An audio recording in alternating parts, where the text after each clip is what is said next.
আসসালামু আলাইকুম। লীলা আমরা বললে লীলা।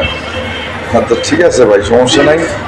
এখনো তো অনেক সময় সামনে পড়ে আছে এবং আল্লাহ দিলে নীরবতার মধ্যেই আছি। নীরবতা যে কোনো আঘাতের সর্ববৃহৎ যে উত্তরটা সেটা হচ্ছে কি নীরবতা। তা আমার ভিডিও দেখে অনেকেই দেখি মোটামুটি কমেন্ট টমেন্ট করে যে এত কষ্ট কিসের। আরে মিয়া, কষ্ট কিসের রে ভাই? এখানে কষ্ট কোথায় খুঁজে পাচ্ছেন?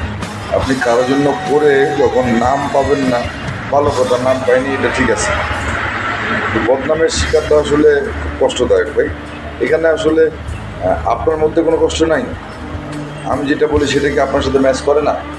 তো আমি কি আমাকে নিয়ে সব কথা বলি ভাই? মাঝে মাঝে একটু আশপাশের মানুষদেরকেও নিয়ে দোয়া রাখবেন। আমার জন্য সবাই, সকলের কাছে আমি দোয়া কামনা করতেছি। ভালো থাকবেন সবাই। আসসালামু আলাইকুম।